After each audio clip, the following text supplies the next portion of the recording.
Olá, tá começando Calvinamente, mais um episódio, quarto episódio, seja muito bem-vindo. Hoje aqui conosco está o presbítero Marcos Prisco. Seja muito bem-vindo, Marcos. Obrigado. E formando a mesa também o Felipe, que é o nosso professor aqui do podcast. Passo para ele. Que professor, que rapaz. Tá doido. É uma honra estar aqui mais uma vez nessa mesa aqui. Hoje vamos conversar coisas que a gente nunca conversou, porque é a primeira vez do nosso convidado, né? Isso. É isso. Vai ser muito legal, então você não perde aí. Se inscreve no canal, ativa as notificações, deixa seu like, que é muito importante para o crescimento desse canal. Beleza? Eu quero apresentar também do nosso lado aqui, você já conhece, Eduardo Conceição. Eduardo Roberto, o que você quer? Como é que manda aí? Tanto faz. Motoqueiro, cara. Descobri hoje que o bicho anda de moto e uma moto de verdade, moto de homem. Rapaz, que da hora. A gente nunca falou disso. Como é que você me esconde esse fato assim tão legal? Já fazem alguns anos, né? Ah, não. Você não fica com vergonhinha não, viu? Que a gente vai andar de moto ainda Já também. foi pra Patagônia, já. Não. É mesmo? Não. Rio do Rastro lá? Serra do Rio do Rastro? Essa aí a gente tem que ir. Muito legal. Você anda de moto, não? Eu sempre tive moto, mas já faz uns 6 anos que eu vendi minha moto. Falei, bom, agora Rio Preto tá meio perigoso. Eu acabei vendendo e não comprei outra. E focou na igreja. Sempre. Isso. É mais ou menos a mesma época. Mas na igreja ele é mesmo. focado. Na igreja ele é focado já. A gente dá numa base aqui para o pessoal que tá assistindo. O Marcos, todo mundo sabe, é filho do nosso convidado dessa semana passada, né? Vocês vão assistir aí. Semana passada, porque a gente vai estar na semana que vem, então vai dar certo. Vamos falar desse jeito. É a sequência, né? Na sequência, é isso. Então é filho do presbítero Moisés, né? Isso. Ficou muitos anos lá como presbítero. Fundou praticamente aqui a igreja. É um dos mais antigos, né? É o mais antigo. É o mais antigo. Foi o primeiro a ser batizado na igreja. Tá lá, consta do primeiro hall de membros. Menor, né? Não comungante. E tá aí até hoje, firme e forte. Graças a Deus. Amém. Amém. E as histórias, assim, acho que são um pouco parecidas. Não sei, a sua é também, por exemplo, o filho que o pai que nasce na igreja, sempre foi da igreja, você nunca saiu. Como é que foi isso na sua vida? Não, sempre fui da igreja, nasci na igreja presbiteriana, né? Sempre fui membro da igreja presbiteriana. Eu saí para outras igrejas presbiterianas porque eu fui trabalhar fora, né? Mas nunca saí da igreja. Você vê que E tem um a pouco diferente. história assim de adolescência aqui na central, né? Central tem, a gente... Eu sempre fui, né, por exemplo, eu era da diretoria da UPA, né, dos adolescentes, fui presidente da mocidade, né, então eu sempre tive na liderança. A gente tinha a GERP aqui em Rio Preto, que era a Juventude Evangélica Rio Pretense, e eu sempre estava na diretoria da GERP, conhecia todas as igrejas aqui, toda a comunidade evangélica que tinha de Rio Preto, eu estava lá, presente em todas as igrejas. Era uma época muito boa. Tem alguma história dessa época? Porque isso aí, essa época, né? Época de ouro ali da Parece que eu já ouvi alguma coisa relacionada a futebol ali, campeonato de futebol. A gente tinha vários campeonatos, né? E a Central, ela era muito boa no vôlei masculino e o futebol feminino. Então o vôlei masculino era sempre campeão. Era o contrário. Era, exatamente. Né? E o futebol masculino, futebol feminino também foi bicampeão. E a gente era assim, no futebol masculino a gente tinha um time assim mediano, meu pai era técnico, né? E meu pai como técnico me colocava na reserva. Eu era camisa 10, mas ficava na reserva. Esquisito. Aí falava, não, filho meu vai ter que ser muito fraquinho, você vai jogar contra esses caras fortes aí, você vai se machucar. Ele queria te poupar, então. Queria me poupar. E aí a gente chegou uma vez, a gente foi até a final. E nós fomos contra a Cruzada, na época a gente chamava de Cruzada Evangélico Quadrangular, né? E eles tinham 3 jogadores que jogavam na América, de Rio Preto. Nossa. E foi uma loucura. Meu pai não queria que a gente entrasse em campo, porque não pode, os caras não são nem da igreja. Não, são da igreja sim e tal. E foi 1-0 só para eles. Foi um jogo assim, mas foi uma experiência fantástica.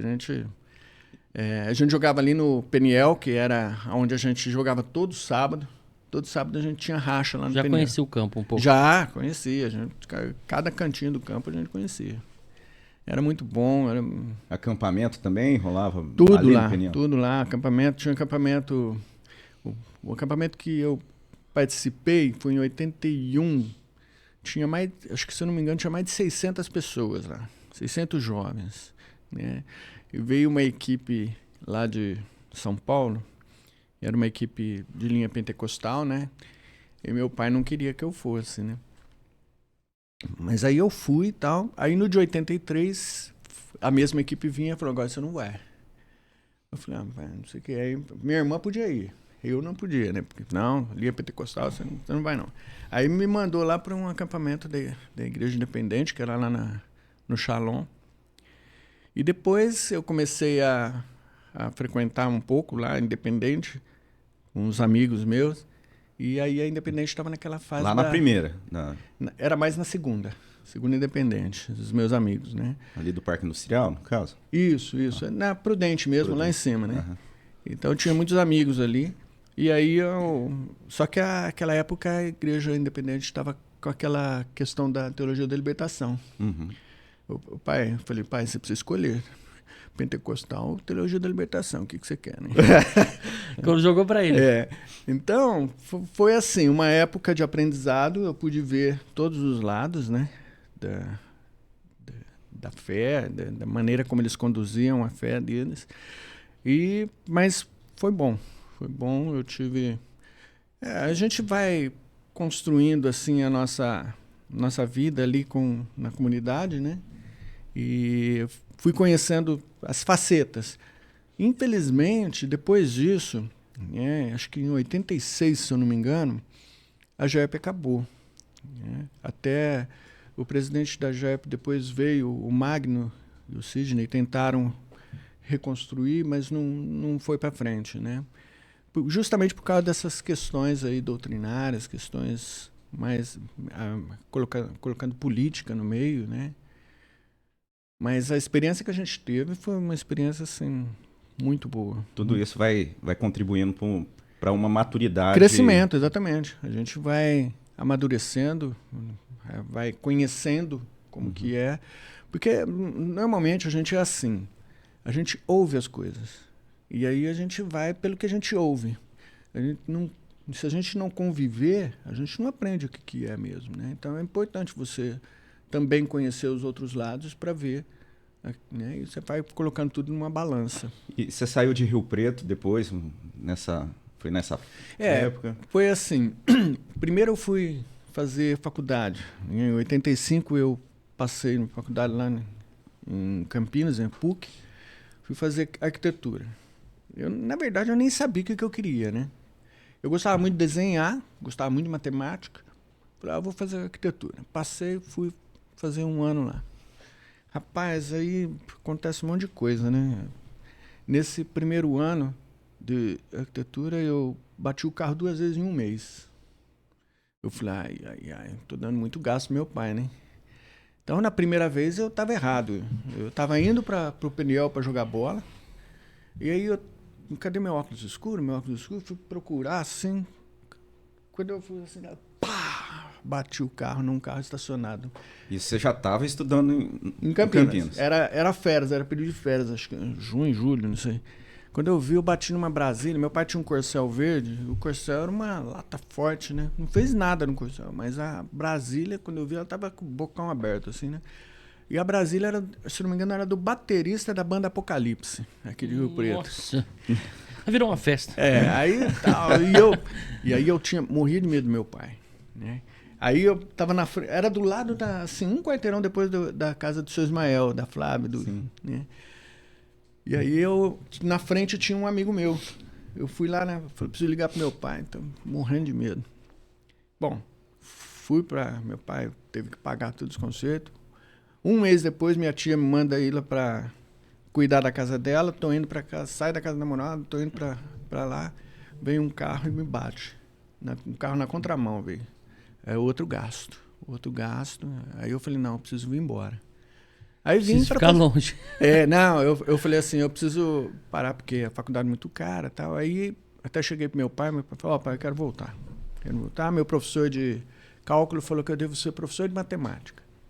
Aí falou, não, professor já chega eu, ganha pouco. Você vai ser engenheiro, né? Aí vim para fazer engenharia aqui em Rio Preto, né? E no meio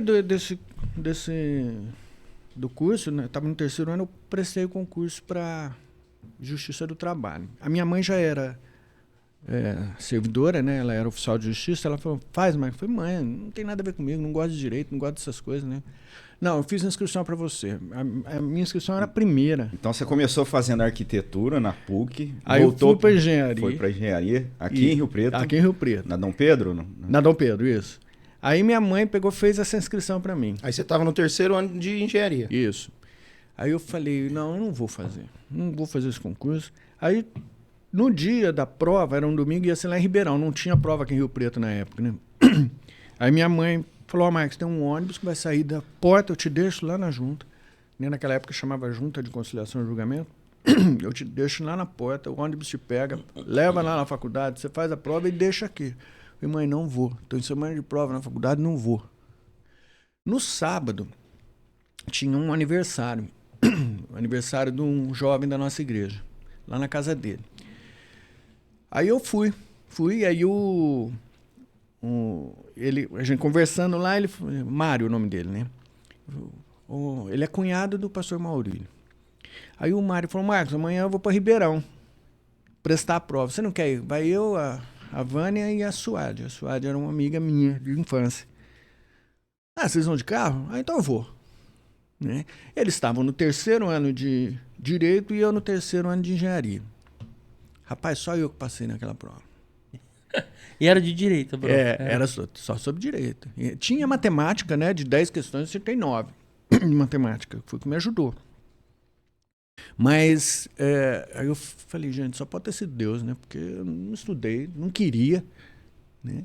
Aí uma amiga nossa falou assim, Marco, tua mãe orou tanto por você, né? Então pode pôr na conta das orações da tua mãe aí, né? Nossa. E eu falei assim, ela não só orou, ela deve ter falado pro Mário me chamar. Aí, graças a Deus, estou há 34 anos na Justiça do Trabalho. Depois fiz Direito, fiz curso de Direito, fiz pós-graduação também, Direito do Trabalho, Processo de Trabalho. E estou aí há 34 anos, trabalhando. Manda mais que o juiz lá? Não. A Justiça do Trabalho é federal, né? É federal. O trabalho é federal. Você vê que interessante, né? E todo lugar onde tem a Justiça do Trabalho, né? Toda cidade quase tem, né? Cidade grande. É tudo federal, cara. Você vê aí e cuida do âmbito aqui municipal, né? Sim. É muito louco. Mudou muito da época que eu comecei. Porque na época que eu comecei não tinha tanto em todas as cidades, né? Eu comecei em Sorocaba, depois fui para Ituverava. E lá em Ituverava, antigamente era pela Justiça Comum que corriam os processos, né? Ah, era? Era, no começo era. Então daí que você saiu de Rio Preto, Sim, saí. nessa época. Quantos anos? 34. Em 89 eu comecei em Sorocaba. Quando tudo era mato na Justiça do Trabalho. Exatamente. Né? Marcos estava lá para fazer acontecer e crescer essa árvore. Olha, rapaz, eu rodei esse mundo e muita coisa aconteceu e eu espero que eu esteja servindo o público. Não, a Justiça do Trabalho está em pé ainda, tá dando certo. Graças a Deus. Então, né? Depois desse período fora, você voltou para São José do Rio Preto. Rapaz, olha só. Em 93, o Guilherme nasceu em dezembro de 92. Né? E aí, em fevereiro de 93, eu vim para Rio Preto, consegui a transferência para Rio Preto. Demorava muito. Tanto é que foram 3 anos até eu conseguir voltar para Rio Preto. Né? E aí, em 99, me deu na cabeça, eu não quero ficar mais em Rio Preto. Quero ir embora. Aí eu falei, eu vou para o tribunal. Recebi uma proposta para trabalhar no tribunal, fui para o tribunal. Aí de 93 a 99 você ficou aqui em Rio Preto. Em Rio Preto. Aí lá na nossa igreja, na Central? Não, na época eu estava na igreja Diniz. Ah, tá. Porque o que acontece? A Kelly, minha esposa, ela era da Diniz. E eu comecei a namorar ela e tal. E quando eu vim para Rio Preto, o reverendo de ciência falou, não, vocês vêm para cá. Entendi. E aí meu sogro era ali e tal, a gente acabou indo para Diniz. Eu fiquei lá, fui eleito presbítero lá a primeira vez, né? Ah, tá. Foi em 96. Em 96 eu fui eleito. Primeiro mandato. Primeiro mandato foi lá na Diniz. Isso, foi lá na Diniz. Aí em 99 você voltou para São Paulo. Não, fui para Campinas. Campinas. Isso, eu fui para o tribunal em Campinas, mas aí a Kelly não queria ir para Campinas nem a pau. Aí eu falei, nós temos 3 opções. Ou a gente muda para Campinas, ou a gente vai para outra cidade. Ou então eu fico em Campinas e a gente coloca... Porque eu morava numa casa e entrou ladrão enquanto eu estava em Campinas. E a gente ficou muito assustado, né? Com medo mesmo. Não tinha nenhuma proteção a casa. Aí eu falei, ou a gente vai para um apartamento e eu fico lá e você fica aqui. Aí eu recebi uma proposta para ir para Matão. Em Matão eu fui para lá em 99 mesmo. No ano 99.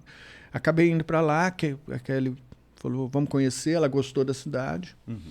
E aí a gente foi. Aí a gente construiu a nossa vida assim... A educação das crianças foi muito importante. A cidade de Matão fez uma parte muito importante na nossa vida. As crianças cresceram bem lá. A Gabi nasceu lá?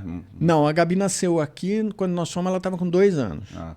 Né? E quando nós voltamos em 2010. Né? Ela estava com 13. Mas foi uma experiência assim, muito boa. E foi ali, em Matão, que eu comecei a conhecer realmente a doutrina da fé reformada. Né? Eu não tinha esse conhecimento, apesar de ser da igreja presbiteriana desde que eu nasci. Então, praticamente com 40 anos, né, 43, eu estava começando a entender o que era a doutrina da fé reformada. Aí eu falo que eu me converti em 2012, né? Que eu fiz lá... Eu falo que eu fiz a graduação com o reverendo Everton lá, em Matão, e a pós-graduação com o reverendo Misael aqui, né? Você voltou então em 2010 para Rio Preto? Em 2010 eu voltei para Rio Preto. Foi o ano que o reverendo Misael veio para Rio Preto. Foi no mesmo ano. Ele veio no começo do ano, eu vim em agosto. Em agosto de 2010. Ele começou em janeiro. Né? E aí que eu fui me aprofundando mesmo, aí entendendo o que era mesmo. Aquela questão, né, de você pegar um texto e aí interpretar aquele texto. Então eu fui aprendendo essas coisas do tripé da interpretação, você tem o original, né? Você tem que ver o original daquilo que está escrito, você tem que comparar com outros textos da Bíblia e também ver o contexto daquilo que estava acontecendo. Então isso eu fui aprendendo com o reverendo Misael. E aí foi uma experiência assim que eu fui me aprofundando. Eu não gostava muito de ler, tanto é que eu gostava de números, não gostava de letras, né? Mas quando eu comecei a fazer a faculdade de Direito, eu comecei a me interessar por leitura, comecei a ler bastante, né? E aí comecei a estudar mesmo a Bíblia, né? Comprei uma Bíblia Genebra na época, e aí foi assim, uma mudança completa de entendimento. Daí para professor de escola dominical? Sempre fui desde a mocidade, né? Mas eu vi, quando eu comecei a aprender a doutrina, aí eu fui ver quanta besteira que eu falei lá no começo, né? Então, não entendia, né? Eu fazia uma interpretação muito rasa, né, da Bíblia. Mas aí você fala, não é assim. E aí eu fui aprendendo. E isso, tudo aquilo que eu passei, né, que serviu de crescimento, amadurecimento, é importante hoje. Por isso que eu entendo que, por exemplo, eu fui eleito presbítero em 96. Em 96 eu tinha 29 anos. Nossa, 96? 96, a primeira vez que eu fui eleito. Então, a própria palavra presbítero significa ancião, né? Eu era muito novo, 29 anos, não tinha experiência nenhuma, então sobe um pouco na cabeça. Né? Então, hoje, né, estou com 56 anos, você tem mais experiência, você tem mais coisas para contar, né? Experiência de vida.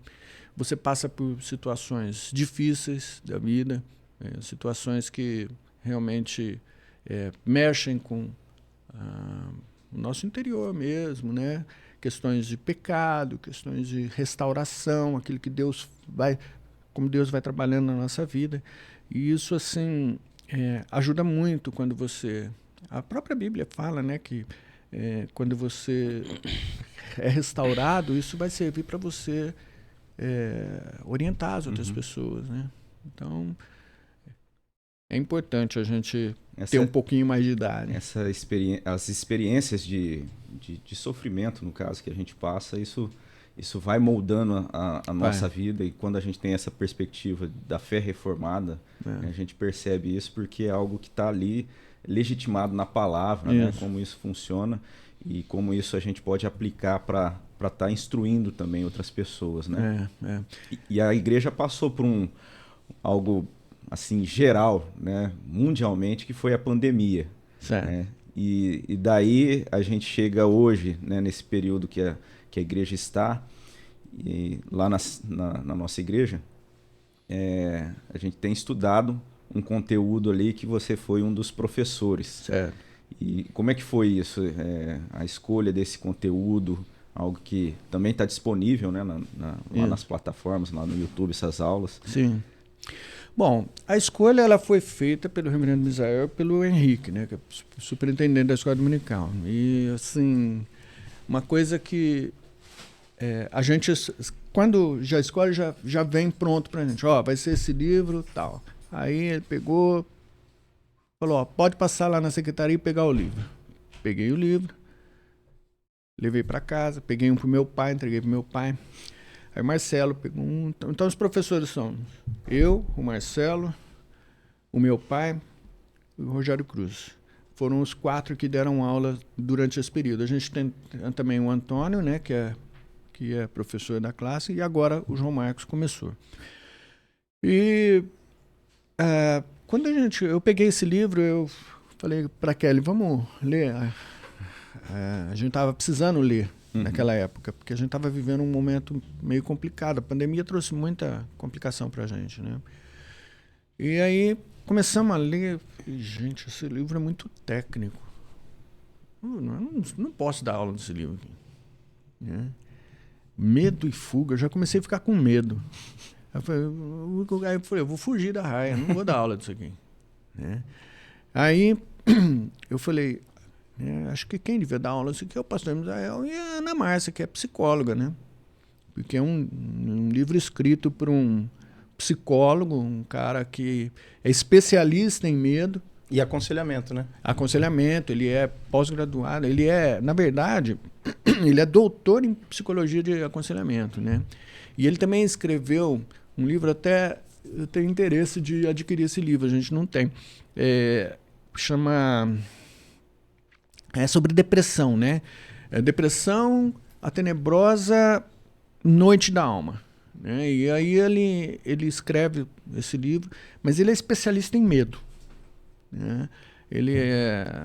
Também ele é mestre em teologia, então nesse livro ele junta as duas coisas, a Bíblia e a psicologia. Né? Então, eu peguei e falei, né, com os professores, falei, não tenho condição de dar aula nesse livro, não. Meu pai falou a mesma coisa. Estava na reunião do conselho, pastor, não dá não. Aí eu pus lá no grupo de WhatsApp dos professores, aí o Rogério Cruz falou, irmãos, deixa comigo, né? Vamos, eu acho que é importante a gente tratar desse assunto sobre ansiedade, sofrimento, né? E o Rogério, ele passou por um momento bem difícil com a perda do filho, fazia pouco tempo que o Samuelzinho tinha falecido, e ele encorajou a gente. Né? Então, o medo foi embora, e aí deixamos de fugir. A gente resolveu realmente dar as aulas sobre esse tema aqui. Né? E né, um livro que trata sobre temor, né, sobre preocupação, ansiedade, sobre medo, mas também o autor ele relaciona muito com a palavra de Deus. Uhum. É tão importante a gente entender essa questão da palavra de Deus, porque é o seguinte, muita gente entende que a Bíblia não é a palavra de Deus. Acha que contém a palavra de Deus. E que alguns textos são escritos por homens, simplesmente, mas que não é inspirada por Deus. Mas a gente acredita o contrário, né? A gente acredita que a Bíblia é a palavra de Deus, ela é inerrante, né, inefável, e ela realmente trata da gente. A Bíblia é a presença de Deus na nossa vida cotidiana. Né, e ela trata de todos os assuntos que a gente precisa. Então é muito importante a gente entender isso. E que ele ele trata no livro dessa questão do descanso em Deus, né? Diante desse problema de ansiedade, de preocupações, sofrimento. E a perspectiva foi essa, de trazer para a igreja algo que pudesse ajudar a igreja nesse pós-pandemia, Foi. além das próprias lutas, né, pessoais de cada um. É. A pandemia, o período de pandemia foi um período de um medo extremo. Então, era uma coisa que mexia com a nossa... até com a nossa própria razão, né? Então, o que acontecia? Você ia, em qualquer lugar que você ia, você tinha medo de tocar.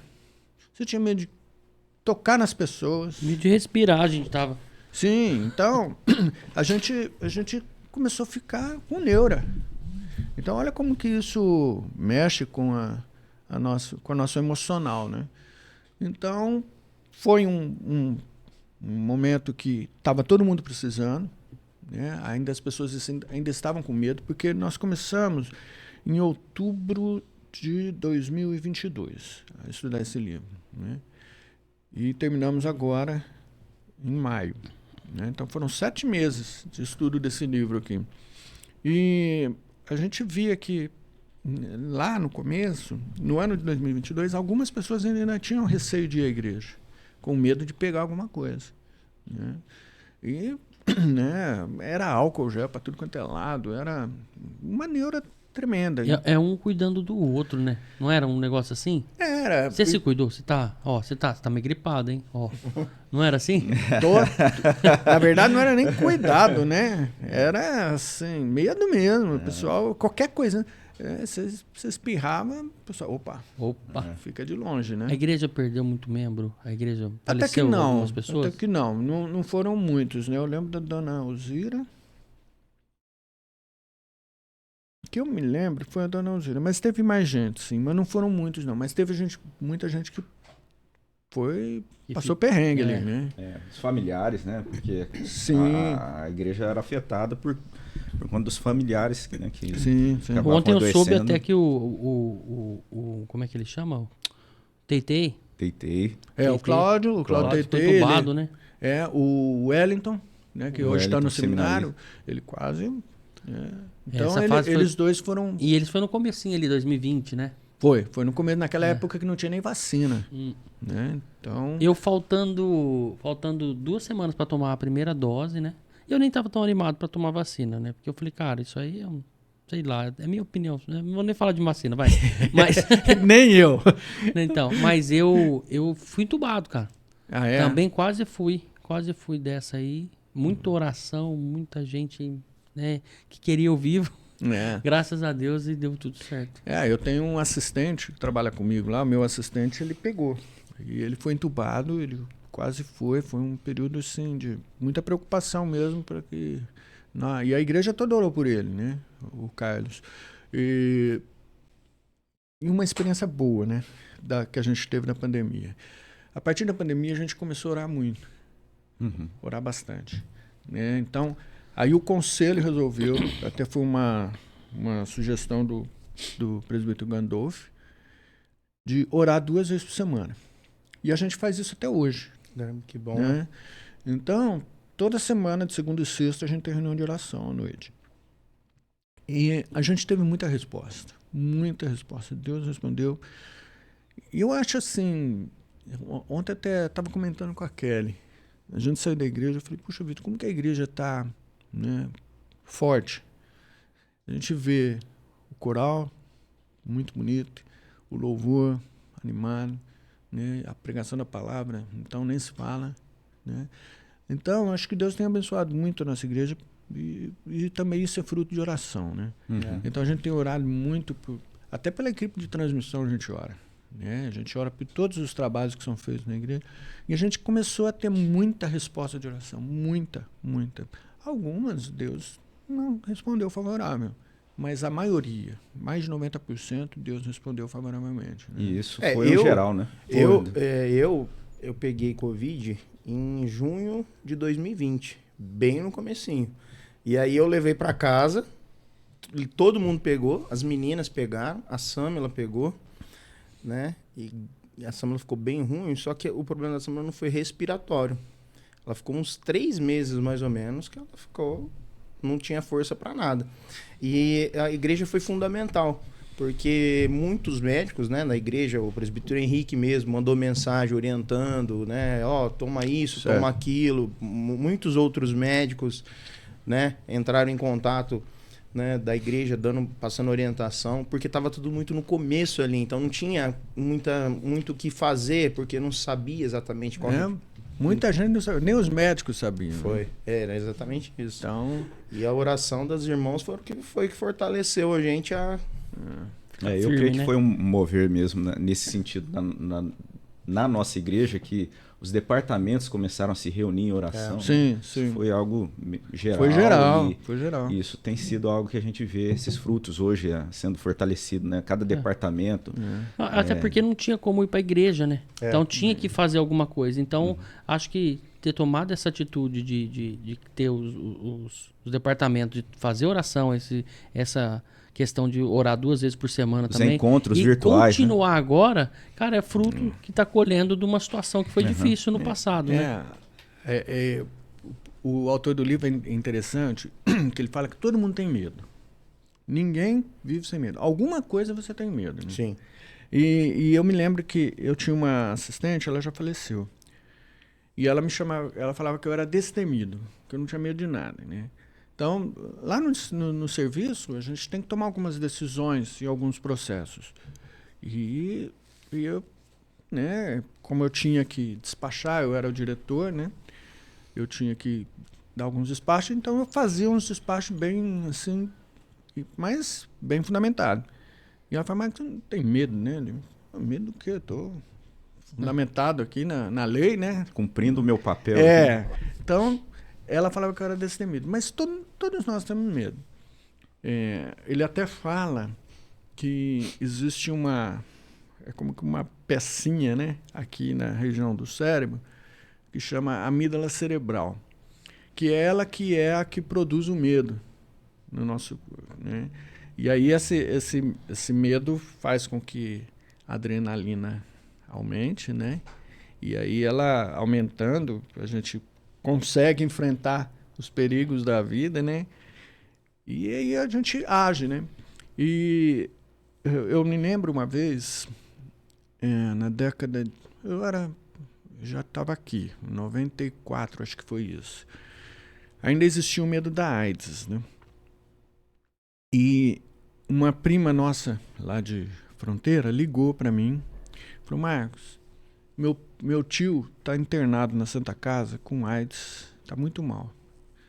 Eu queria que você fosse lá falar um pouco de Deus para ele. Né? Se você puder chamar um pastor com você, eu falei, não, pode deixar. Aí liguei para o Maurílio. Aí o Maurílio foi comigo, nós fomos lá na Santa Casa. Chegamos lá, ele estava numa ala isolada, né? E a gente foi, onde que está o fulano? Fomos lá para aquela ala isolada. Chegamos, eu e ele, entramos no quarto. Ele estava sozinho num quarto. Um quarto todo fechado, né? Com um vidrinho assim para fora. A gente entrou. Aí o Maurílio começou a conversar, a gente começou a orar com ele. O Maurílio pregou o evangelho para ele, né? Da necessidade de Cristo na vida dele, porque ele estava numa situação final da vida dele, né? E ele aproveitou, pregou ali, falou, né, a única solução para a sua vida é Cristo, né? E aí, aí ele começou a orar, no meio da oração ele teve uma crise. E aí ele começou a tossir, espirrou sangue em mim e ele. Né? Nossa. Então a gente... Naquela época, né? Naquela época, a gente ainda existia aquele temor, né? Mas sabe quando você não pensa, né? Não, você não está preocupado com isso. Eu estava preocupado com a situação dele. Eu falei, Maurílio, continua orando aí que eu vou lá chamar a enfermeira. Aí a enfermeira veio brava. Mas vocês não estão com roupa? Eu falei, mas ninguém falou nada, né? Nós fomos lá, vocês encaminharam, a gente foi. Aí ela falou, chegando em casa, você tira essa roupa e põe para lavar. Bom, fui, as crianças, né? Era só o Gui na época. Aí eu fui para casa, cheguei em casa, abri a porta com todo aquele cuidado, né, tal. Falei, ó, ninguém encosta em mim, né? Aí fui, coloquei a roupa num tanque.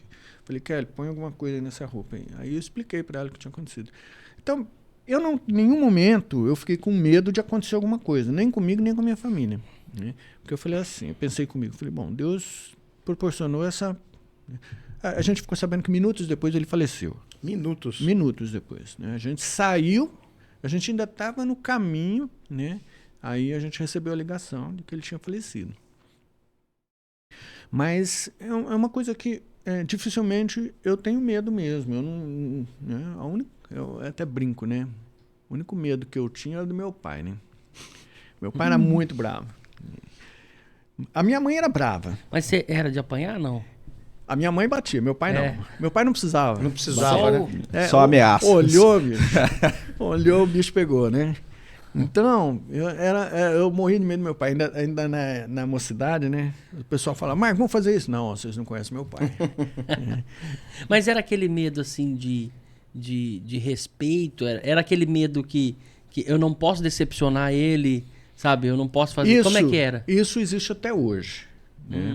Então, um dos motivos que eu vendi minha moto, né? A gente estava conversando aqui em off sobre moto, foi porque meu pai não gosta de moto, né? Meu pai não gosta e eu falei assim, bom, eu não vou ficar preocupando meu pai, né?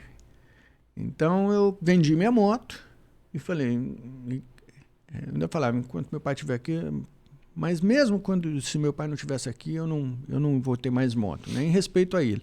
Então eu sempre tive essa questão de respeito com meu pai. Mas era uma coisa assim muito engraçada até. Teve uma oportunidade que eu devia ter ali 10 anos. Eu estava jogando bola no alpendre de casa. Eu e um colega de classe. E aí eu fazia o alpendre assim, cada um ficava chutando a bola e um ficava no gol. Aí invertia. Aí uma hora eu estava no gol, o cara pegou e pum, me pegou na arandela. Aí espatifou a arandela, né? Espatifou, meu colega, ó, foi embora. Aí eu fiquei lá. Aí quando eu vi, a nossa secretária, a donária, né? Ela só pôs a cara assim pra fora da janela e falou, deixa ruim. Teu pai chegar. Não, isso é pior ainda. Né? Pronto, acabou. Acabou Você o vai dia. ver a hora que seu pai chegar. Aí eu falei, ai meu Deus. Aí comecei a limpar lá tudo e meu pai tava dando aula, né? E eu falei, ai gente do céu, eu preciso ir pra escola antes do meu pai chegar, né? Bom, aí foi muito engraçado porque eu peguei a Bíblia e pus debaixo do braço. E comecei a andar pela casa assim, ai Senhor, não deixa meu pai ficar bravo, não deixa meu pai ficar bravo, né? Então, aí e a minha irmã e a dona Ana só dando risada, né? Aí chegou uma hora lá, a gente almoçou tudo, aí fui acalmando, né? Fui acalmando. Aí quando eu tô saindo pra escola, meu pai chegou. A hora que a gente tá saindo assim, ele chega. Eu falei, oba, dá pra pedir a mesada, né? Era dia de mesada. Eu falei, pai, dá mesada, Cláudio. Ó, pai, o que o Marcos fez? Aí foi aquela bronca, né? Que mesada, o que, moleque? Vou usar a mesada pra uma arandela nova. Exatamente, fiquei uns 3 meses sem receber mesada pra pagar aquela arandela lá, né? Então, eu acho que, assim, medo a gente tem, lógico, né? Mas ainda minha irmã brincava, você tem medo, mas não tem respeito, né?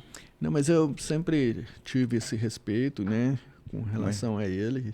Você falou algo interessante da questão da época, né? Eu lembro assim, na infância, a questão da AIDS também tinha muita falta de informação. E realmente, né? Era aquele medo que todo mundo...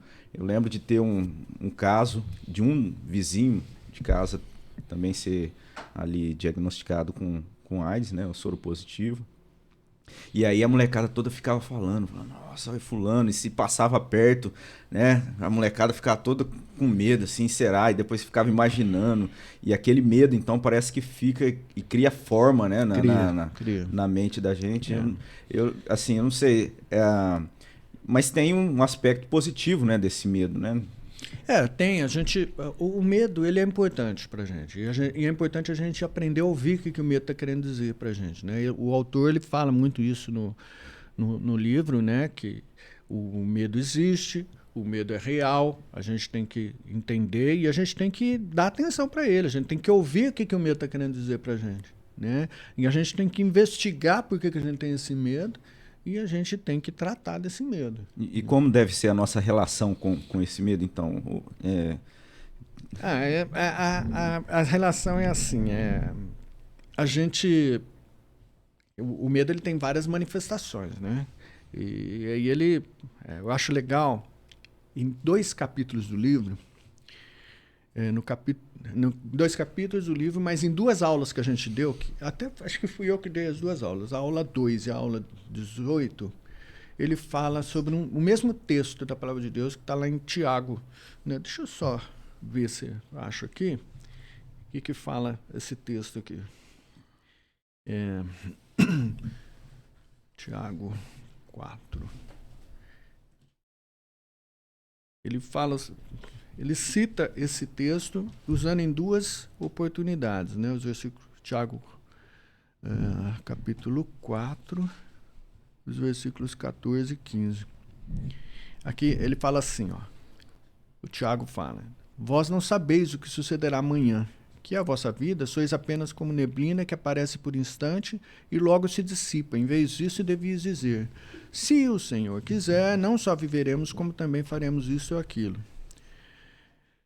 Então, eu lembro desse versículo muito minha avó.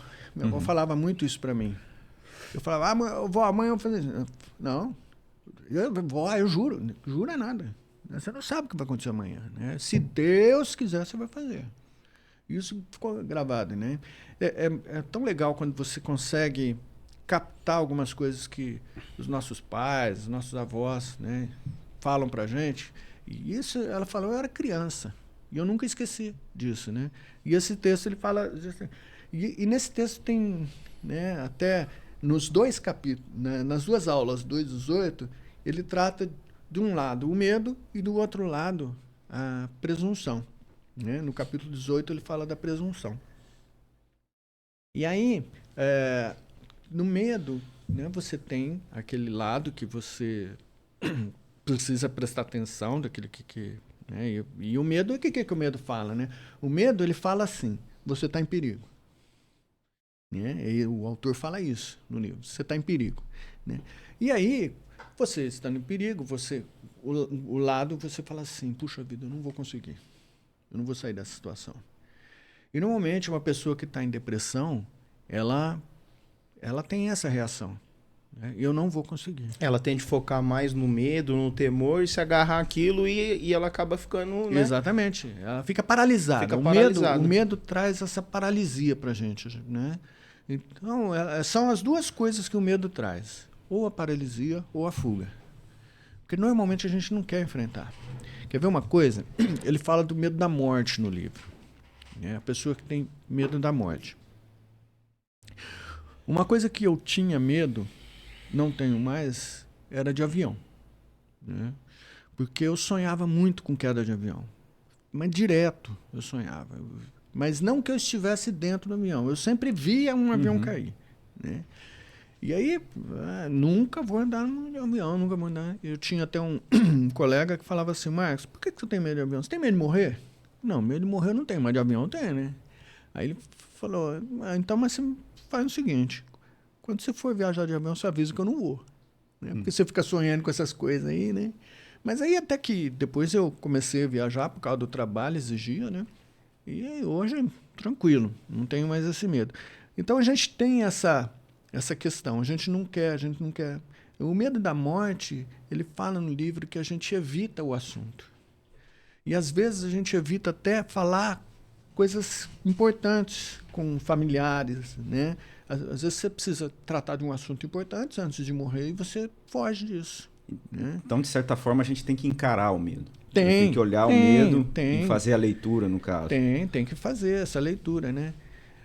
Do outro lado da moeda, que esse texto aqui fala, né, da presunção, da soberba, né, é você achar que você é mais do que você realmente é. Né? Então, o texto que a gente leu aqui, ele fala, né, você não sabe o dia de amanhã. Então, a gente é muito vulnerável. Então, a gente vê isso, né, que a gente vive na dependência de Deus. O livro todo, tratando de medo, ansiedade, preocupação, ele diz respeito a como que a gente combate isso. Viver na dependência de Deus. Ele tem até uma frase aí que diz, né? Temor, preocupação e o Deus do descanso. Isso. E o Deus do descanso, exatamente, que é, né, o título do livro, né? Então ele trata isso no livro, de que se a gente olhar para a palavra de Deus, a gente vai encontrar resposta para muita coisa que a gente tem. A gente até trabalha, o pastor traz isso no boletim de certa forma, né? Que é o versículo de Hebreus 6:3, né? Que fala, isso faremos se Deus permitir. Exato. A questão do controle, né? Da dependência de Deus. É na agenda da igreja, né? Tem a agenda da igreja. Agenda isso da igreja, se Deus permitir. Até mesmo quando ele vai, né? No próximo domingo, se Deus permitir, nós vamos falar sobre isso. Tá, né? O capítulo tal. E ele até fala, essa questão da dependência, ele cita um outro texto sobre... quem quiser vir a mim tem que ser como uma criança, né? Tem aquele texto no Evangelho. Então, por que ser como uma criança? A gente acha que quando ele fala isso, a gente fala assim, ser inocência, né? Da questão da falta de malícia, que a criança... Não, o que Cristo está falando é da dependência, né? Até numa das aulas eu falei que nos nossos filhos, eles sentem muita segurança nos pais, né? Então, quando eles têm medo, o que eles fazem? Eles vão para o lado dos pais. Né? Então, por exemplo, está lá dormindo, teve um sonho, aconteceu alguma coisa, ele vai lá para a nossa cama. Ele vai dormir no nosso meio. E é isso que Deus quer da gente. Né? E ele usa um princípio aqui, é o princípio do maná. Ele fala no livro. Né? O que é o princípio do maná? O maná, quando o povo estava lá no deserto, né? Quando saiu do Egito, está lá caminhando no deserto e tinha que comer. E eles não tinham mais nenhum alimento, né? Então Deus ia providenciar esse alimento diário, que era o maná. E falou que não era para guardar para o dia seguinte. Né? Aquelas pessoas que guardavam, o que acontecia? Estava tudo podre. Né? Então, o que Deus quer de nós? É viver na dependência dele. Né? Então, a dependência é assim, algo que realmente a gente precisa aprender a viver. A gente acha, né, até nesses textos nesse texto que a gente leu, que fala sobre a presunção, a gente acha que a gente tem controle sobre as coisas. Não tem controle nenhum. Não tem controle sobre a nossa vida, né? E, assim, quando você pensa assim, eu tendo a despensa cheia, amanhã vai ter meu alimento. Não é isso que Deus quer, né? No sentido de dependência. A gente depende totalmente. E isso é verificável, né? Porque você vê que muitas pessoas, elas têm uma certa, vamos pensar, segurança financeira, uma segurança, sei lá, um plano de saúde que cobre, e ela vai, um momento ou outro, se deparar com a insegurança, com o medo, né? Mostra a nossa vulnerabilidade, né? E ainda mais num país como o nosso, que você não tem assim, segurança em nada. Não existe nenhum tipo de estabilidade num país como o nosso, né?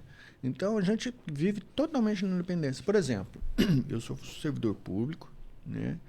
Estou há 34 anos e uma coisa que a sociedade cobra é a questão da estabilidade, né? Você não pode ser mandado embora. Né? Mas que estabilidade é essa? Uma hora, né? A gente estava comentando, né, sobre a justiça do trabalho, né? Tanta gente querendo acabar com a justiça do trabalho, então a gente não tem estabilidade. Então a gente vive na dependência de Deus. E lá dentro mesmo do nosso serviço, a gente tem funções, né? E você pega essas funções e é de acordo com... vamos dizer assim, merecimento. Então, hoje eu sou um diretor. Então, foram muitos anos até chegar a ser diretor. Então, foram mais de 20 anos. Né? Então, faz 13 anos que eu sou diretor. E pode chegar um outro juiz e falar, não, eu não quero mais você. E aí? Então, estabilidade. A gente não tem nenhuma questão econômica. Então, você tem lá uma conta gorda, né? Você pode ver na história do mundo aí, né? A crise lá de 1929, Então, a própria pandemia, né? A gente tava pandemia mostrou isso. né? A economia também, tudo pode acontecer. Tudo. E a pandemia mexeu com a economia. É aquele negócio de ficar todo mundo em casa, lá acabou com muita gente. Quando a gente pensa na questão do Deus do descanso, né, que o livro fala, né, a gente se remete um pouco também, né, Robson, lá naquele texto de Mateus, né, Mateus 6,25, né, que ele fala, né, que a gente não tem que ficar ansioso pela nossa vida. Deus está cuidando, né? O que a gente há de comer, né, vestir, né. E depois ele ainda fala sobre o reino. Buscai, pois em primeiro lugar o seu reino e a sua justiça e essas coisas que vocês estão tão preocupados vão ser acrescentadas na sua vida, né? Então, essa questão, ele fala do reino de Deus no livro, né? Que a gente tem que buscar esse reino. E quando a gente fala sobre esse reino, a gente precisa entender o que é esse reino, né? Então, ele fala, você precisa conhecer quem é o rei, né? Então, se aprofundar nesse assunto. Então, por isso que é importante a palavra de Deus. Porque pode parecer que talvez o nosso discurso, né, como povo de Deus, como igreja, que talvez a gente não fosse vulnerável às questões do mundo, né, às questões de economia. E não estivesse sujeito a esse tipo de sentimento, muitas vezes, né? Porque às vezes a gente né? É acometido. Nós, né, como homens, somos falhos e muitas vezes a gente esquece. Totalmente. E ele, assim, para quem não é cristão, para quem não conhece a palavra de Deus, é tão importante a gente pegar um dia, né, a Bíblia, né? Eu contei um fato do meu sogro, né? Que ele deu uma Bíblia de presente para um casal e esse casal se converteu sozinho lendo a Bíblia. Então, eu até converso lá, às vezes as pessoas conversam comigo. Eu lembro que eu tinha um colega lá em Matão, eu falei para ele, ele já faleceu, ele teve câncer. Eu falei, chamava Arquimedes. Falei, Arquimedes, só tem uma solução para a nossa vida, é Cristo, é crer no Evangelho, né? Aí ele, mas o que é isso? O que é crer no Evangelho? O que é Cristo, né? Então, esse reino, o nosso rei é Jesus, né? Então, a gente tem que se aprofundar, né? Então, ele falou, não existe solução para o mundo a não ser o Evangelho. Então, por exemplo, se você é convertido, se você crê no Evangelho, muitas coisas vão deixar de acontecer. A cobiça, né? Porque o cristianismo ele é diferente de todas as outras religiões por causa disso. Porque o cristianismo é o serviço, é servir, né? Ele não vai em busca de coisas para si, mas ele serve as pessoas e serve a Deus, né? Então, é importante a gente entender isso, porque quando Cristo estava aqui, se a gente for ler lá os evangelhos, o Sermão do Monte, para mim, é fantástico, né? Porque Jesus, ele pega a lei, né? E faz com que a gente entenda melhor a lei, né? Ele não mudou a lei, ele só aprofundou para a gente entender, né, o que é a lei. Então, a questão ele fala sobre adultério, se você só olhar para a mulher, você já adulterou. Então, a gente se apega muito a normas, leis, essas coisas, e aí a gente acaba achando que está fazendo a coisa certa, né? É interessante que essa realidade do reino é algo que está acima, né, daquilo que é da realidade comum, vamos pensar assim, do cotidiano. Então, isso impacta profundamente a nossa vida, né? E você falou que, no caso, aquelas pessoas que talvez não tenham conhecimento da palavra de Deus, seria importante se voltar à palavra de Deus, e isso é fato, é essencial, né? A gente é chamado a comissão de pregar o Evangelho, de levar o Evangelho, mas mesmo a gente dentro da igreja, é importante a gente sempre ser alertado a respeito disso. Sim, a né? gente tem que pregar o Evangelho para nós mesmos todo dia, né? A gente tem que se arrepender diariamente, porque a gente comete falha o tempo todo, né? Então, quando você tem... a gente pega o seguinte, né? Se a gente tem que se atentar para o reino, é porque tem outros reinos, né? Então, a gente vê lá em Gênesis, no capítulo 3, quando vem a queda do homem, né? A gente vê que a humanidade é separada em duas, né? O descendente da mulher, que vem em Cristo, né? E os descendentes da serpente, né? Que são aqueles que não aceitam o evangelho. Então, é importante a gente... E a gente só vai entender sobre o reino se a gente for na palavra. Se a gente for pegar a Bíblia e começar a estudar e aprofundar sobre isso. E eu achava assim, eu li a Bíblia inteira uma vez só. Né? Porque aí só que eu não fui pelo aquele esquema que tem no boletim, né? Eu fui lendo mesmo ela de cabo a rabo, né? E eu consegui em um ano ler a Bíblia uma vez. Faz uns 5 anos isso. Mas quando eu estudei o Apocalipse, né? Porque muita gente tem medo do Apocalipse, né? Então eu lembro que eu dei aula sobre Apocalipse para os adolescentes, quando eu falava, quando falam em Apocalipse, o que vocês falam? O que vocês pensam? A maioria tem medo, não quer nem chegar perto, não quero saber o que vai acontecer no Apocalipse. Então, mas quando você estuda Apocalipse, você começa a entender a Bíblia toda. Então, o Apocalipse é como se fosse um apanhado de tudo que tem na Bíblia, colocado num lugar só. Né? Então, assim, a gente tem que entender o que é esse reino. E o autor do livro fala assim, né, que além de entender o seguinte, que esse reino está próximo. Né? Então, vai chegar um dia em que todo joelho vai se dobrar perante o rei, né? Perante Jesus, e vai reconhecer que ele é Deus. Então, é um capítulo do livro que fala sobre esse reino que é, assim, muito importante, mesmo para a gente que está na igreja há tantos anos, né? E lê a Bíblia, a gente tem que se atentar sempre para isso. Né? E aqueles que ainda não conhecem, vale a pena. Você falou a respeito do Apocalipse que gera esse medo por conta da linguagem, né, que é usada ali, que é o próprio estilo apocalíptico, né, de trazer aquelas imagens todas, mas a mensagem ali é de triunfo, né, a consumação triunfante do reino, né? Então essa é a grande mensagem, a grande ênfase do Apocalipse. E isso às vezes não é entendido, né? Não isso traz um... Olha só, quando a gente vai assistir um filme, quando você não sabe o final do filme, você fica tenso. Né? O que vai acontecer? O que vai acontecer? Então, eu não lembro quem que foi que falou isso, não lembro se foi minha mãe, quem que foi, que prefere ver o que acontece no fim para depois assistir o filme. Eu não lembro quem que foi. Né? Então, quando você sabe o fim da história, dificilmente você tem medo. Porque você já sabe o que vai acontecer.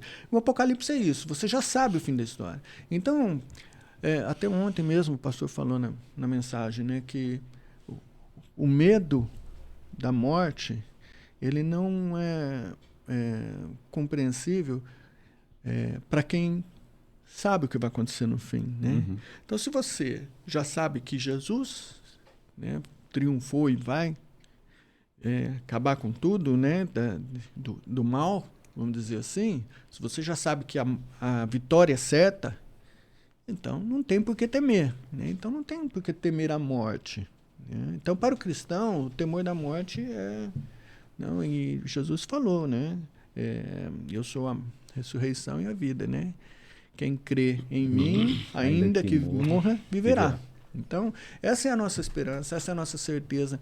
E uma coisa que ele fala que eu acho interessante, ele faz uma comparação com relação à morte, né? Entre os animais e os seres humanos. Então, por exemplo, o animal, ele não sabe que ele vai morrer. Ele não tem essa consciência. Ele não espera a morte, não tem um ritual, embora algumas pessoas hoje fazem alguns rituais aí quando um cachorrinho, né, um pet dele morre, né? Mas ele mesmo não espera isso. O ser humano, ele tem medo. O que ele puder fazer para viver mais, ele vai fazer para viver mais. Né? E ele, assim, ele procura nem tocar nesse assunto. Né? Então, ele vê essa diferença entre expectativa da criação, que não tem expectativa nenhuma da morte, e o ser humano, que foi criado à imagem e semelhança de Deus, morre de medo. Não quer falar sobre o assunto. Né? Então, e a gente é tão assim que, né, quando ele fala daquele texto de Tiago na última aula, ele fala sobre, como que fala? Pessimismo. Né? Quando a gente tem medo, e o medo fala, né, ele diz no livro que o medo fala, você está em perigo, você pensa sempre no pior. Sempre no pior. Eu vou contar uma coisa aqui que aconteceu muito engraçada. Minha irmã vai ficar até brava. Há pouco tempo, em abril agora, minha mãe e meu pai passaram por cirurgias. Meu pai na coluna, minha mãe no intestino. Então, eu fiquei com o meu pai e a minha irmã ficou com a minha mãe no hospital. Minha mãe ficou 8 dias lá no hospital e a Cláudia ficou lá. E eu fiquei lá na casa do meu pai cuidando dele. Né? Teve um dia, a gente estava lá um sábado à noite, tudo lá de boa, né? E eu e meu pai somos surdos, né? Nós dois usamos aparelho. E aí eu peguei, falei, vou pôr o celular para carregar lá no quarto. Deixei o celular carregando lá no quarto. Meu pai sempre põe o celular para carregar ali na sala do lado dele. E pôs lá no quarto, no outro quarto, para carregar. E eu tirei o aparelho e ele também. E a gente assistindo um jogo, né? Estava assistindo um jogo do Campeonato Brasileiro lá, São Paulo e Botafogo. E de boa. Aí, de repente, toca a campainha, não sei como... Eu não ouvi, meu pai ouviu. Quem que será uma hora dessa? O que foi, pai? Tá tocando a campainha. Fui lá. Oi, quem é? Aí era a vizinha da frente. A vizinha da frente, eu fui lá, peguei, né? O que tá acontecendo? Tua mãe tá tentando falar e não consegue falar com vocês, né?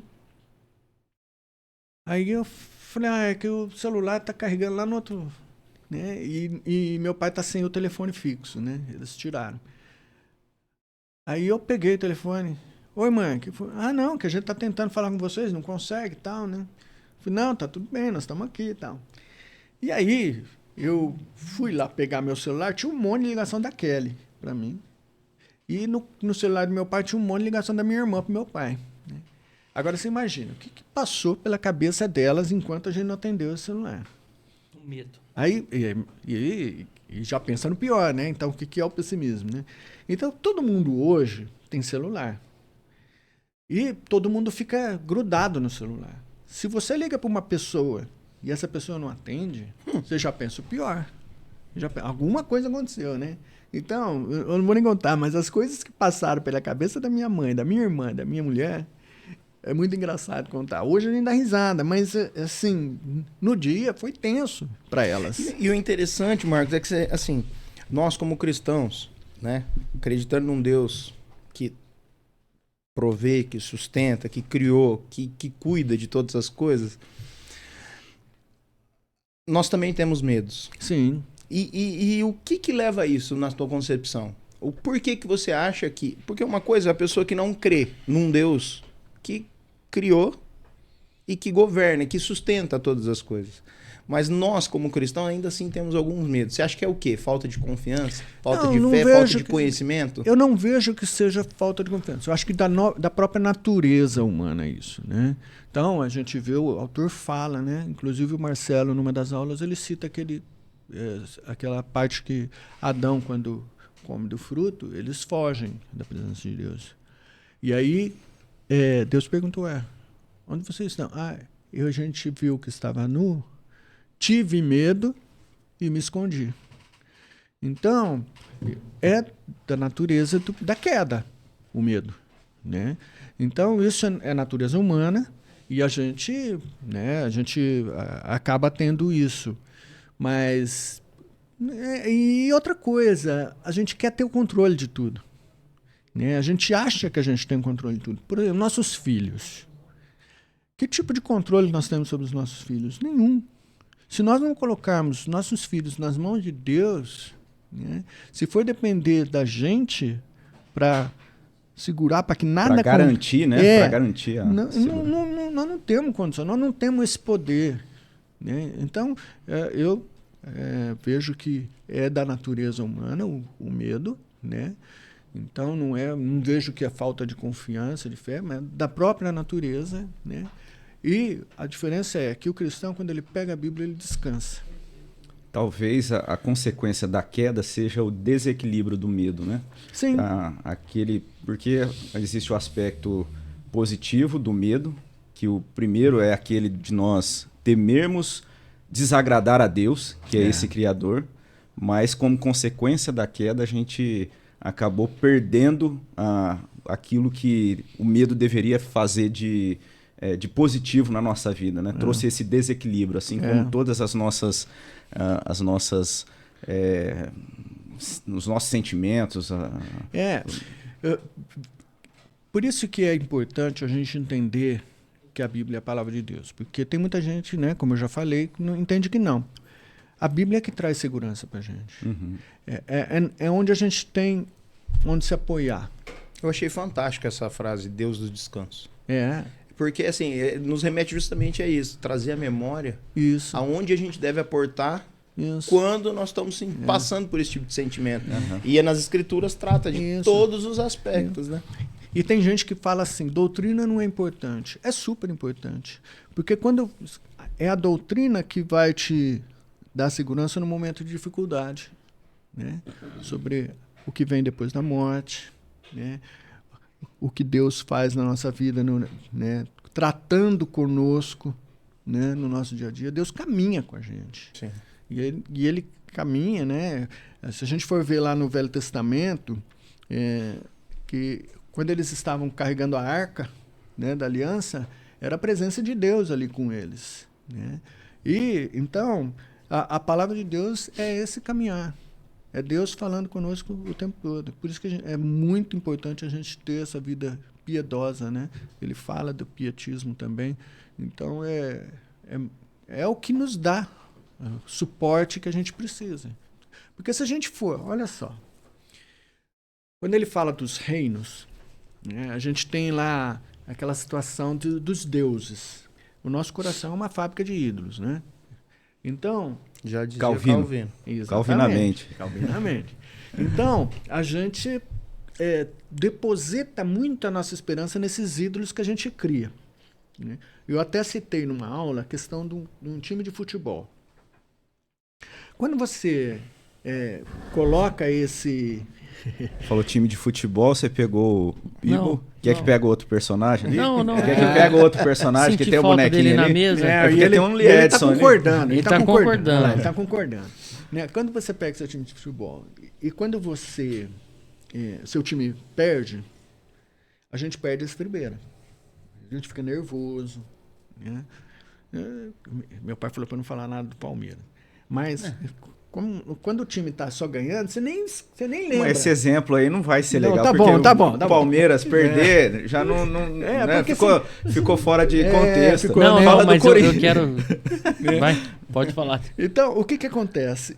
Os nossos ídolos, aquilo que a gente cria, né, no nosso coração, aquilo que a gente deposita muito a nossa confiança, nossa esperança, eles mais mexem com o nosso emocional e não traz segurança nenhuma. Nenhum presidente de clube pode falar para você, por exemplo, a presidente do Palmeiras, né?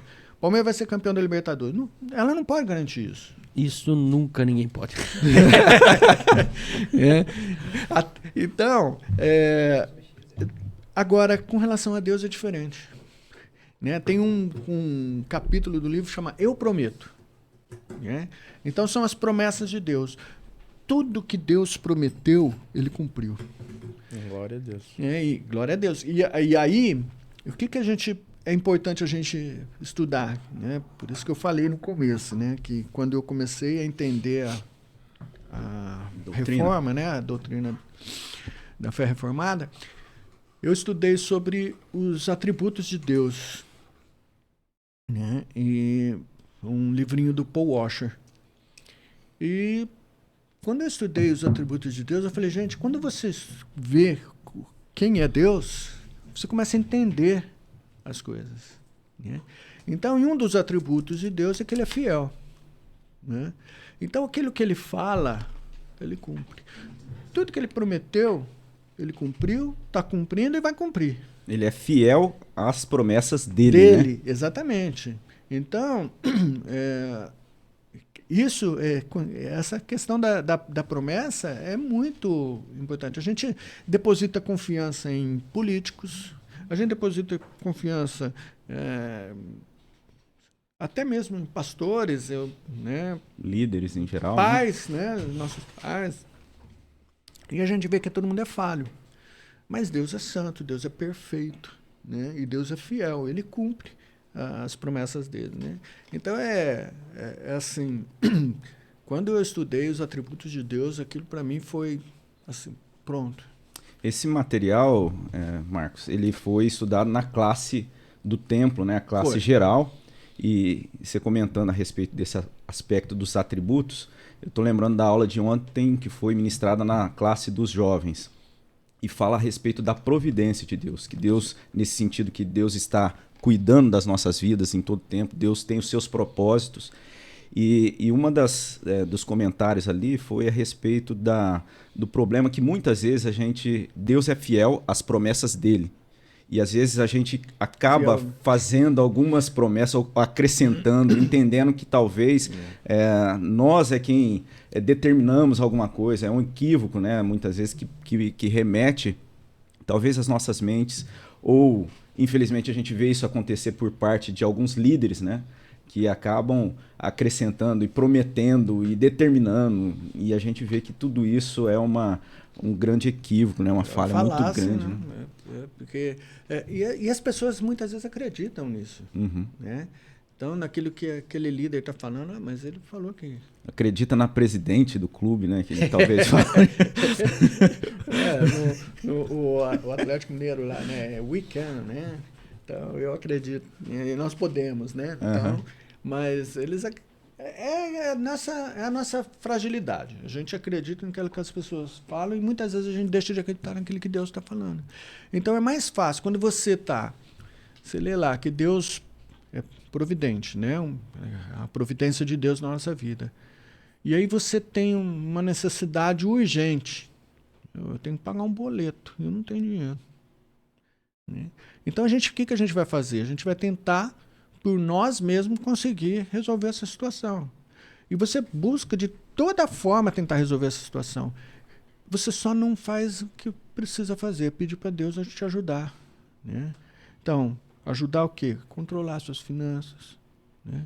Ajudar a confiar mais nele. Né? Então, eu vou jogar na loteria, quem sabe eu consigo, né? Então Abraão tentou, né? Deus, né, nesse capítulo de Eu Prometo, ele fala sobre Abraão. E ele cita isso, que Deus prometeu para Abraão que daria um filho. E que ele seria a descendência e que Abraão seria o pai de muitas nações. E esse filho não vem, Abraão ficando velho e tal. Aí dá um jeitinho, né? Sara fala, pega a Agar aí... E aí nasce Ismael. Eles acham que Ismael é o da descendência. Não. Deus aparece de novo para Abraão e fala, Abraão, você não entendeu. Né? Não é Ismael. Poxa. Daqui um ano vai nascer Isaac vai ser o filho da promessa. E aí vem Isaac. Então, Deus, ele promete, depois ele renova essa promessa, ele fala de novo, ele fica, lembrando. Reforçando essas promessas. E ele é tão, assim...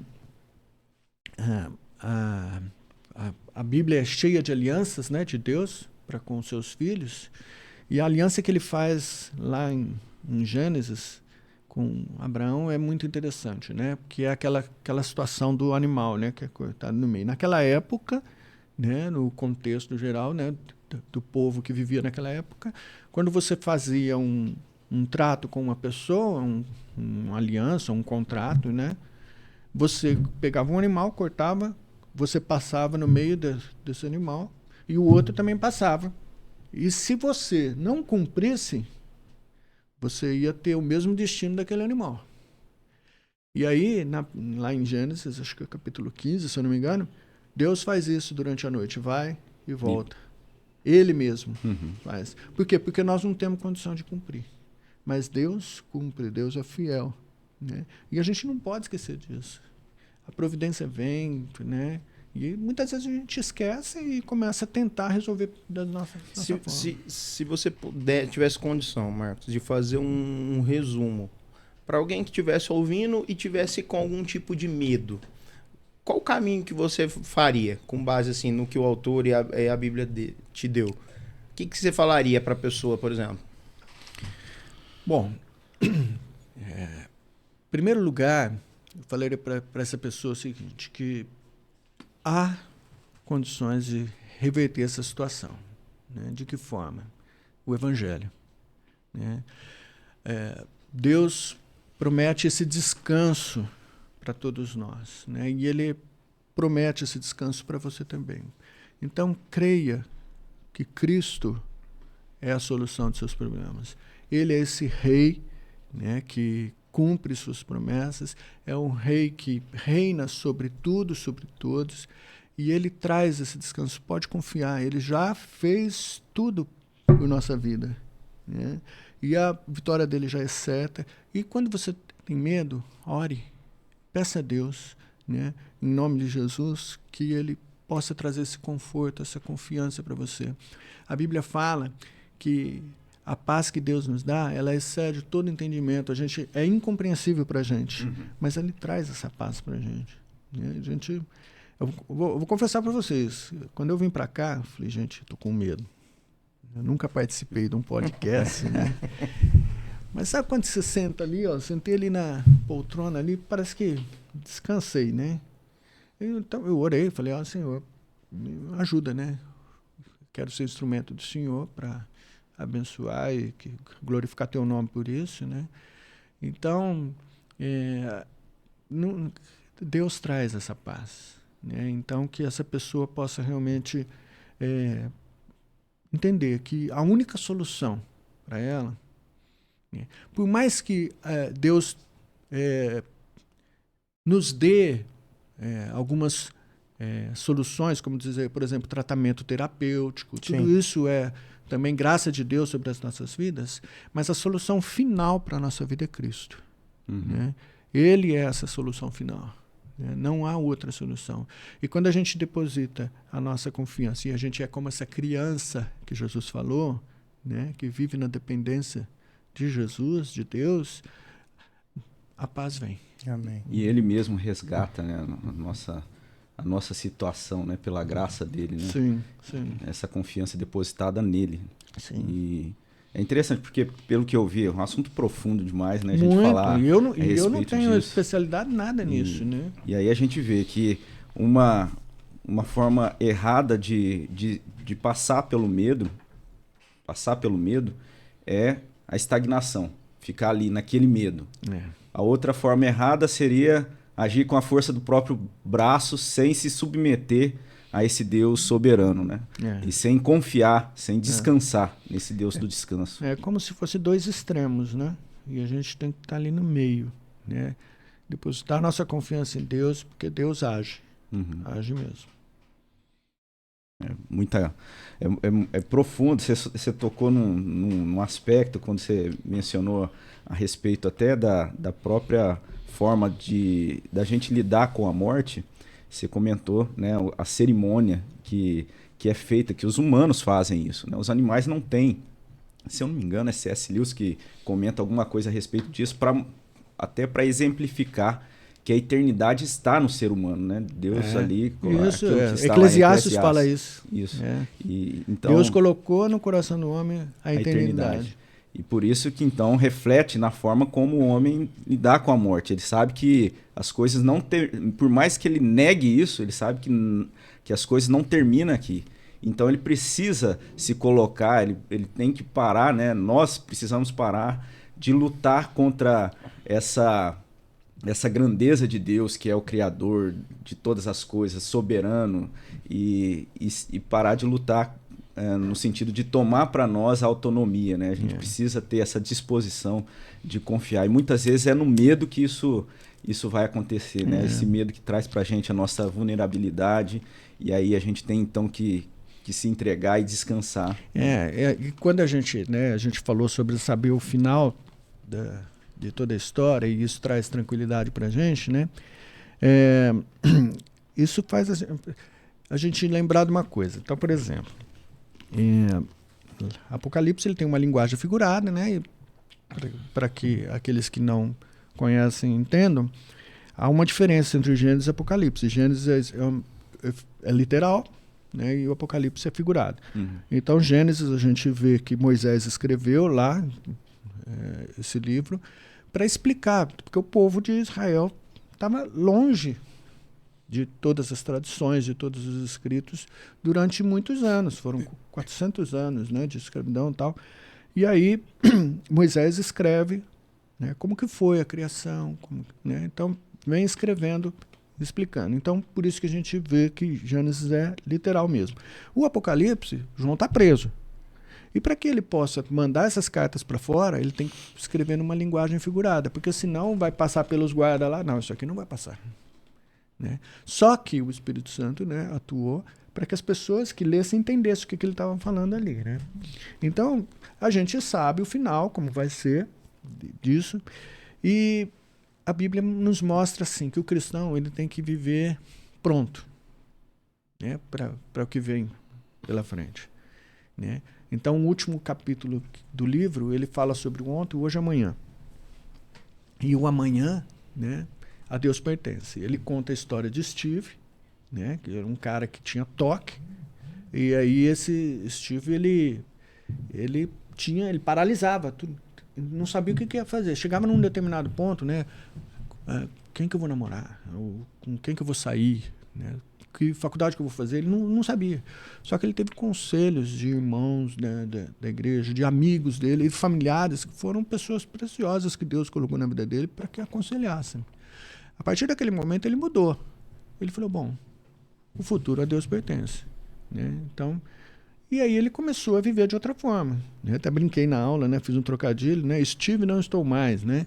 Então, é essa mentalidade que o cristão tem que ter. E eu sempre uso essa analogia com o nosso cachorrinho, né? Que fica lá na Gabi, o Chico. Quando a Gabi, antes de casar, né, estava lá em casa, tal, o Chico, ela saía para trabalhar e ele ficava meio jururu, né? E ele ficava esperando ela chegar. Então, toda vez que o elevador abria, ele achava que ia lá para a porta e ficava esperando. Né? E aí, quando ela chegava, era aquela alegria, né? E o cristão é assim. Ele está esperando a volta de Cristo. Né? E ele tem que estar atento aos sinais que têm aparecido. Alguns sinais aparecem que está chegando a hora. Né? E ele sempre atento e pronto. Opa, um sinal. Né? E a gente tem visto muita coisa. Deus prometeu que muita coisa. Né? Jesus lá, né, no sermão profético dele, ele cita alguns sinais. E a gente tem visto muitos sinais. E a gente tem que viver pronto para esse sinal. E não ter medo. Porque a vitória é certa. Amém. Amém. Amém. Nesse sentido, acho que a gente já pode caminhar, né, para esse encerramento. Não sei se você queria ter mais, assim, mais alguma algo, coisa, né? Dizer mais algo. Não, eu, assim, quero dizer que esse livro foi muito bom para mim, para minha mulher. A gente viveu tempos de dificuldades em questão de medo mesmo, de tensão durante algum período. Deus foi uma bênção para a gente, esse livro. E quem puder, né, adquirir, quem puder comprar esse livro, é da editora Cultura Cristã, vale a pena. A gente teve um feedback muito bom dos alunos, que isso tratou de algumas pessoas, né, que sentem medo, né? E eu espero que Deus abençoe a vida de todos. O programa de vocês é muito legal. Assim, é uma honra estar aqui. Eu agradeço muito o convite de vocês e que Deus possa trazer bons frutos aqui, né? Amém. Ó, isso para nós é muito importante, né? A aprovação de um presbítero, a gente nem aprofundou na parte dos presbíteros, como é, né? Quanto tempo, como é a eleição. Isso é uma curiosidade minha. Acredito que todo mundo da igreja aí sabe um pouco, mas tem algumas pessoas que têm muita dúvida. Então, pode ser que seja um próximo programa. Vamos fazer talvez um podcast só de presbíteros. Eles vão comandar e tocar isso aqui. O que você acha? Eu acho que é uma boa ideia. Uma boa ideia, né? Porque o pessoal sentir um pouquinho como é que é esse ambiente. O Calvinamente ele é da igreja. Então, você é um membro da igreja, você é um presbítero, você é dono do Calvinamente. Então, você vai tocar isso aqui. Acho que os primeiros que participar aqui vai beber água limpa e vai falar um pouco melhor. Legal. O presbítero Marcos falou do livro, mas eu queria indicar também as aulas, né? Porque elas estão no canal do YouTube da nossa igreja. Inclusive, você que está acompanhando, talvez não se inscreveu ainda no canal, é convidado a se inscrever também, ali ativar as notificações para se inteirar de tudo isso que está acontecendo na nossa igreja. A gente tem muito conteúdos assim profundos, como o tratado aqui nesse livro. Também o próprio site da nossa igreja ali disponibiliza cursos online e gratuitos, né? Isso é muito importante, acho que é interessante ressaltar. Então fica o convite para você, se quiser ouvir mais a respeito desse tema, as aulas estão disponíveis lá no canal do YouTube da nossa igreja. É isso aí. Muito legal. Marcos, quer deixar uma mensagem para o pessoal que assiste? Esse vídeo vai ficar por 279 anos no YouTube. Né? É muito tempo, então vai ficar sua mensagem lá. Legal. Eu quero dizer que acompanhe esse canal aqui. As outras, nós assistimos um pouco das outras, né, do Eduardo, do Robinho, né? E agora saiu do meu pai também. Isso é enriquecedor para a gente. Isso tem servido de bênção. E até comentando com o pastor, né, Misael, né? Que o pastor tem ficado muito contente porque é uma forma de glorificar Deus, né? Esses trabalhos que têm sido feitos, né? Até a semana passada eu fui numa palestra que o presbítero Antônio deu na Ciesp. Foi uma coisa assim muito boa. E ele recebeu uma homenagem muito legal. Ele foi citado ali como um homem de Deus, um homem temente a Deus, né? E isso alegra o nosso coração. E isso engrandece o nome de Deus mesmo. Né? Isso no ambiente fora da igreja. Fora da igreja, reconhecimento, industriários daqui de Rio Preto. Né? Então eram pessoas que não eram da igreja. E isso alegra muito o nosso coração. E a gente espera, né, que as pessoas que assistam vejam que o nosso intuito mesmo é isso, é glorificar Deus, né? E que através, né, Jesus mesmo falou que através das nossas obras o nome de Deus seja glorificado. Amém.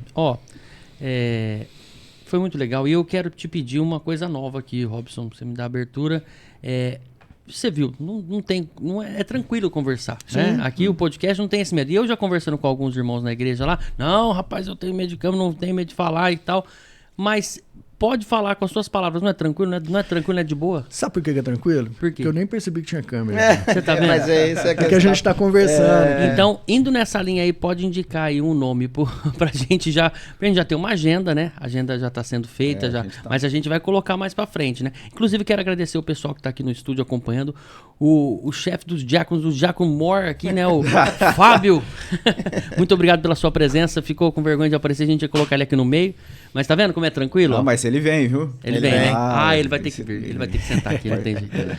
Mas indica mais um nome pra nós. Olha, eu vou indicar 2 nomes para vocês. Ótimo, olha aí, que maravilha. Porque tem muita história para contar da época de mocidade. É o João Marcos e o Manassés. Uma mesa com os dois? Você já pensou no negócio? Não. Olha, vale a pena, mas se você chamar um depois o outro, é melhor porque você vai conhecer muita história. Olha, o Manassés tem cada história do Arco da Véia. Né? Um de cada vez. Eu acho que dá como que Deus trabalhou na vida do Manassés. Porque o Manassés era da pá virada, né? Ele era terrível. Mas hoje, né? Como que Deus trabalhou na vida dele? Glória a Deus.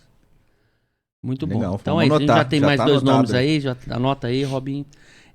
E quer acabar? Hoje você começou, hoje você termina. Hoje você começou e termina. Vamos ver isso aí, vai ficar bom. Então é isso, pessoal. Esse é Calvinamente. Você é convidado a estar se inscrevendo, como eu já disse, acompanhando os episódios. Eu gostaria de deixar o meu agradecimento a você que está acompanhando, que você possa aí nos ajudar com a divulgação desse conteúdo que procura trazer um ensinamento doutrinário profundo e ao mesmo tempo também de uma forma assim bem tranquila, informal, num bate-papo. Esse é o nosso desejo. E nós temos aqui, nesse sentido, né, de ter esse aspecto assim, de buscar ser usado por Deus, um instrumento de Deus, esse podcast, a gente queria fazer uma oração, agradecendo a vida do presbítero Marcos, agradecendo também por essa oportunidade e pedindo para que Deus abençoe você que está acompanhando. Então, gostaria de convidar o presbítero Marcos a nos dirigir numa oração. Obrigado, Pai, por esse dia. Obrigado, Senhor, porque o Senhor sustenta as nossas vidas. O Senhor, ó Deus, renova a cada manhã as tuas misericórdias. O Senhor tem derramado graça sobre cada um de nós. E mesmo em momentos de dificuldade, ó Pai, momentos em que vivemos com medo, com preocupações, ansiedade, nós encontramos, ó Deus, na Tua Palavra o descanso necessário para as nossas vidas. Amém, e suplicamos, ó Deus, que essa verdade que a gente encontra na Tua Palavra, ela alcance, ó Deus, a vida daqueles que estão nos ouvindo, assistindo, que a Tua bênção esteja sobre cada um de nós aqui, os nossos familiares, ó Pai, e continue, ó Deus, nos usando como instrumentos do Senhor para a propagação do Teu Evangelho e para a honra e glória do Teu nome. Amém. Nós oramos em nome de Jesus. Amém. Senhor. Amém. Amém. É isso mesmo, Isso mesmo pode? É isso mesmo, não. Não. Nem isso mesmo, nem muito bom, e nem é isso. Nem é isso. Pode ser assim, ó. Eu vou fazer, depois você copia. Beleza. Maravilhoso esse episódio. Queremos mais, queremos o 2 aqui com o Marcos Prisco, mas semana que vem você não pode perder. Vai estar aqui com a gente Rogério Sócio, mais um presbítero da IPB, e vai fazer acontecer, porque esse cara eu conheço, fui na casa dele, o bicho vai pegar. Legal. Faz agora. Muito bom, hein? Rapaz, eu não dou conta, não. Dá Preciso conta. treinar mais, preciso treinar maravilhoso. Isso. Já Esse é o Calvinamente, maravilhoso ter a participação do Marcos Prisco. O próximo episódio, então, tá garantido. Vai ser muito fera com o Rogério Sócio. E aí fica a dica para você ali acessar também o site da nossa igreja, www. Nossa, embananei com ipbriopreto.org.br. Também o e-mail Calvinamente, você pode estar aí mandando a sua mensagem e a gente vai estar respondendo talvez algum assunto, algo que você queira indicar. Calvinamente, @ ipbriopreto.org.br. É isso aí. É isso aí.